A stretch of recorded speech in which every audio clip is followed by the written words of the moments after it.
रसूल के जिक्र से मिलती है रूह को ठंडक, रसूल के जिक्र से मिलती है रूह को ठंडक, और अली का जिक्र लोह को उबाल देता है।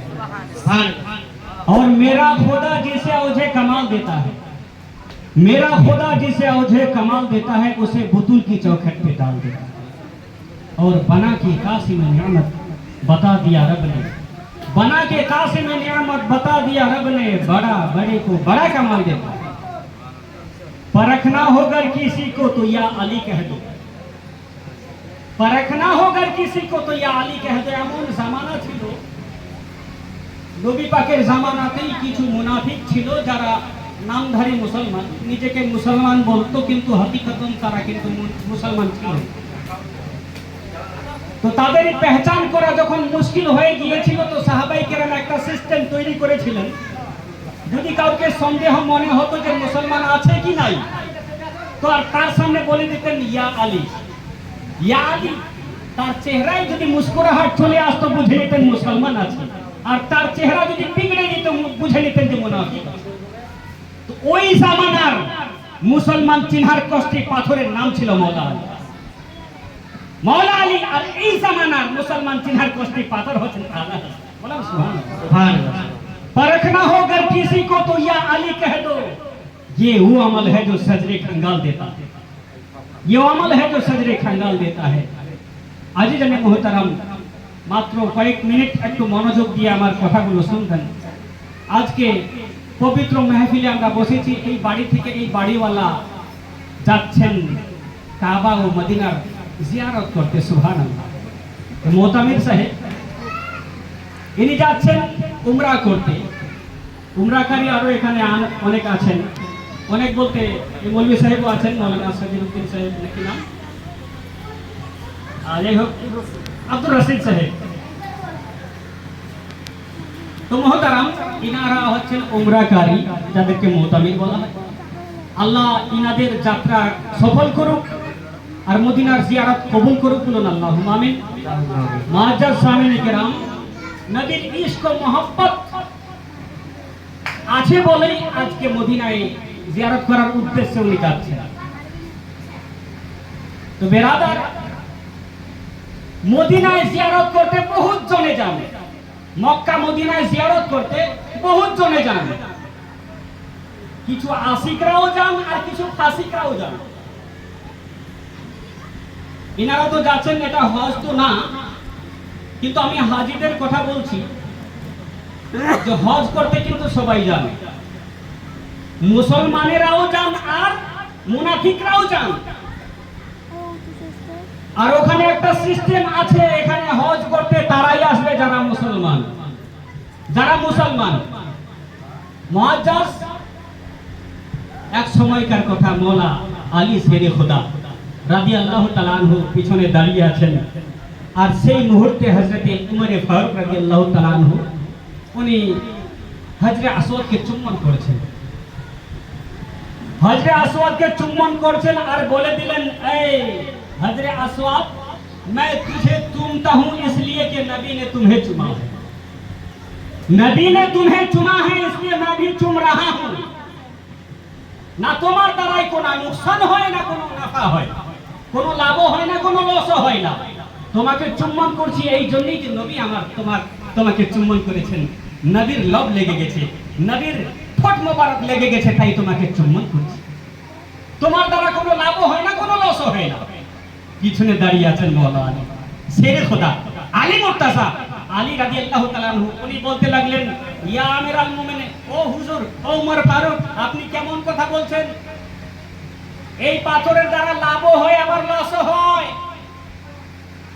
এই পাথরের দ্বারা লাভও হয় আবার লসও হয়। আপনি বলছেন যে কোনো লাভ হয় না কোনো লস হয় না। শোনেন, পিছনে ঘুরে দেখছেন যে মওলা আলী, মওলা আলী যখন কথা বলে দিয়েছেন, তো যেমন তেমন বলেন না, ভাবে চিন্তে কথা বলেন, উনার কথা মাপ তোল করা, ওজন করা কথা। তো ঠিক আছে মওলা আলী, ঠিক আছে হযরত আলী, তুমি বলো কি করে এই পাথর লাভ হয়, এই পাথরের দ্বারা লাভ হয় আর এই পাথরের দ্বারা আবার লস হয়, কি করে হয়?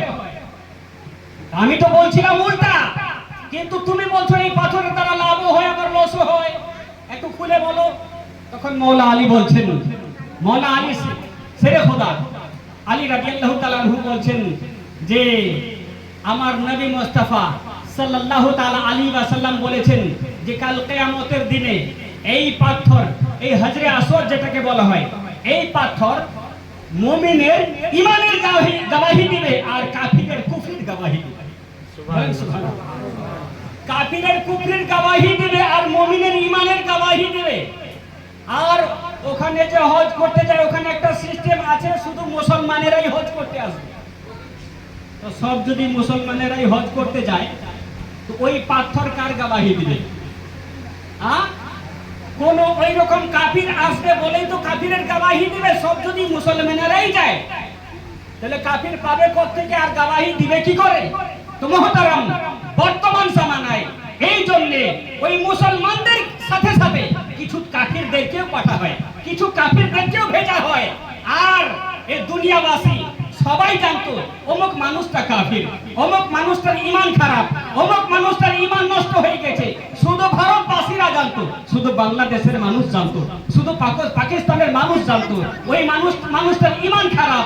এবার ওকে ওর কুফরিয়াতের উপরে আখেরি কিল মারার জন্য ওকে মক্কায় পাঠানো হচ্ছে, হজরে আসওয়াদের সামনে পাঠা হচ্ছে।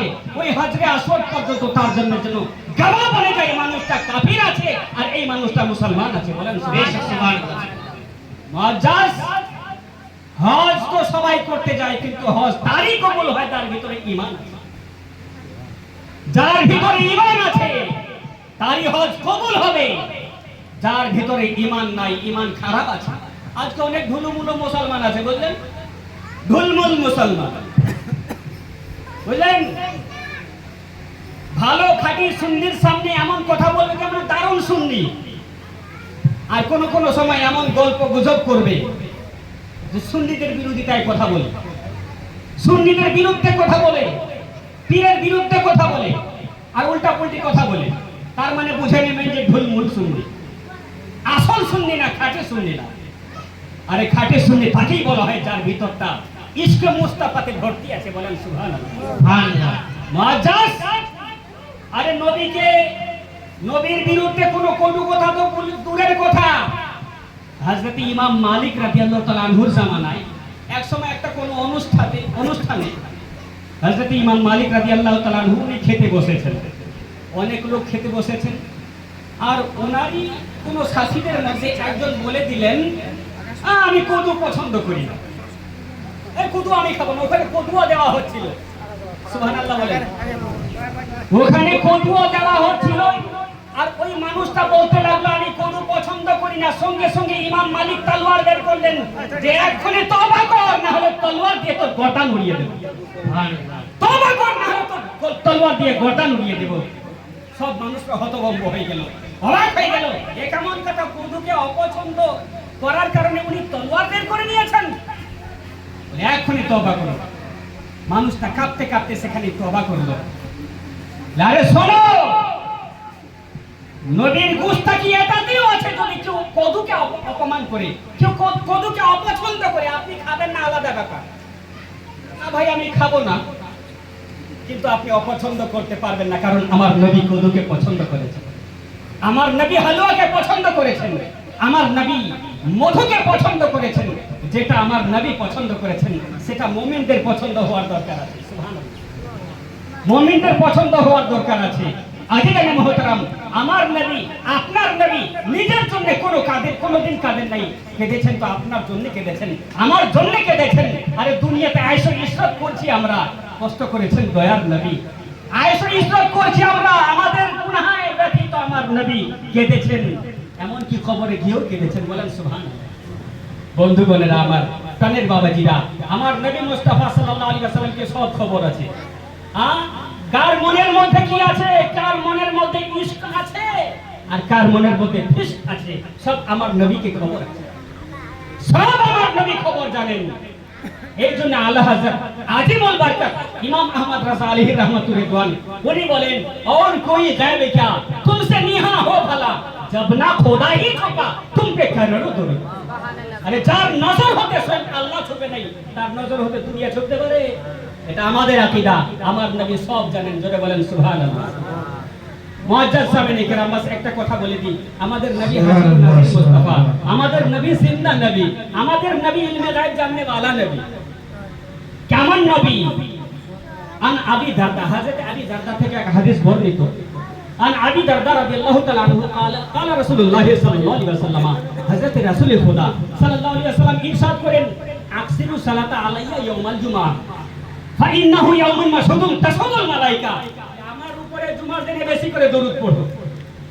অন্য দিনে তো পড়বে, কিন্তু জুমার দিনে বেশি করে পড়ো। কেন না ওটা এমনই দিন যেদিন আমার কাছে অগণিত ফেরেশতারা হাজির হন। বলেন সুবহানাল্লাহ। বলে লাইসা ইউসাল্লি আলাইয়া ইল্লা বালাগানি সাউতাহু হাইসা কান, যে যত দূর থেকে হোক, যেখান থেকেই হোক, আমার উপরে দরুদ পড়ে, আমি তার দরুদকে আপন কানে শ্রবণ করি। জোরে বলেন সুবহানাল্লাহ। সুবহানাল্লাহ। আপন কানে শ্রবণ করি। ওখানে সাহাবায়ে কেরাম ছিলেন মুআজ্জাজ। আর এই হাদিসের ব্যাখ্যায় ইমাম কাজী আয়াজ লিখেছেন, এই হাদিসের ব্যাখ্যায় যে আমার নবী সেই দরুদ পড়নে ওয়ালার দরুদ কিভাবে শুনেন, কেমন শুনেন। তো অন্য হাদিস লিখে উনি বয়ান করেছেন, এটার ওয়াজাহাত করেছেন যে আমার নবী বলেন যে আমার উপরে মহব্বতে দরুদ পড়বে। একটা হলো এইভাবে দরুদ পড়া, আর একটা হলো মহব্বতে দরুদ পড়া। আমি বললাম ভাইরা আপনারা দরুদ পড়েন, তো পড়তে লাগলেন। এটা এইভাবে দরুদ পড়া, কিন্তু কোন দরুদ ব্যর্থ হয় না, সব দরুদ আমার নবী পাকের দরবারে পৌঁছে যায়, ফেরেশতারা পৌঁছে দেন। বলেন সুবহানাল্লাহ। কিন্তু আমার নবী বলেন যে ওই দরুদ যে আমার মহব্বতে, আমার ইশকে, আমার প্রেমে বিভোর হয়ে দরুদ পড়বে, সেই দরুদ পড়নে ওয়ালাকে আমি এমন চিনি যেমন বাপ তার নিজের বেটাকে চিনতে পারে। জোরে বলেন সুবহানাল্লাহ। যেমন বাপ তার নিজের বেটাকে চিনতে পারে। ওখানে সাহাবায়ে কেরাম আরজ করতে লাগলেন, ওয়াকাল ওয়া বা'দ ওয়াফাতিক, হুজুর আপনি এখন জিন্দা আছেন বা হায়াত আছেন, বলে শুনে নিয়েছেন, আপনাকে ফেরেশতারা শুনিয়ে দিয়েছেন। ওয়া বা'দ ওয়াফাতিক, হুজুর আপনার ওয়াফাতের পরেও কি আপনি ওইরকম শুনতে পাবেন? ওয়াকাল ওয়া বা'দ ওয়াফাতি, আমার নবী বলেন হ্যাঁ হ্যাঁ আমি ওই রকমই শুনতে পাবো। জোরে বলেন সুবহানাল্লাহ। আমি ওই রকমই শুনতে পাবো। কেন না? ইন্নাল্লাহ আযজা ওয়া জাল্লা হারামা আলাল আরদি আন তাকুলা সাদাল আম্বিয়া ওয়া নাবিয়ুল্লাহি হাইয়ুল ইউরসাক। কেন না? যে আল্লাহ তাআলা মাটির জন্য হারাম করে দিয়েছেন আম্বিয়া কেরামগণের শরীরকে খাওয়া। ওয়া নাবিয়ুল্লাহি হাইয়ুল, নবীগণ হচ্ছেন জিন্দা, ওয়া ইউরসাক তাদেরকে রোজি পাওয়া যায়, মানে খাওয়া দাওয়া করেন। সুবহানাল্লাহ। আমার নবী জিন্দা নবী। কেমন জিন্দা? ইউসাল্লুনা ফি কুবুরিহিম, নবীগণ কবরে নামাজও পড়েন। আর কি করেন? ওয়ায়াসুমুনা ফি রমাজান, রমজান মাসে সকল নবীগণ রোজাও রাখেন। আর কি করেন? ওয়ায়াহুজ্জুনা ইলাল বাইত, হজের মৌসুমে সকল নবীগণ আপন আপন কবর হতে হজ করতে যান, হজ করতে যান। আর কি করেন? ওয়ায়াতাসাররাফুনা ফিদ দুনিয়া, আপনি যেখানেই বসে, আপনার যে কোনো স্থানে বসে, আপনার নবীর ইশক ও মহব্বতে আপনি দরুদ পড়বেন, আপনার নবী সেখানে তাশরীফ নিয়ে আসেন, আমার নবী সেখানে তাশরীফ নিয়ে আসেন। বলেন সুবহানাল্লাহ। আমার নবী জিন্দা। আলা হযরত বলেন তু জিন্দা है वल्लाह, तू जिंदा है वल्लाह, मेरी चश्मे आलम से छुप जाने वाले। আমাদের সেরকম নজর নাই বলে দেখতে পাই না, কিন্তু আমাদের আকীদা ও বিশ্বাস আমার নবী জিন্দা নবী। বলেন সুবহানাল্লাহ।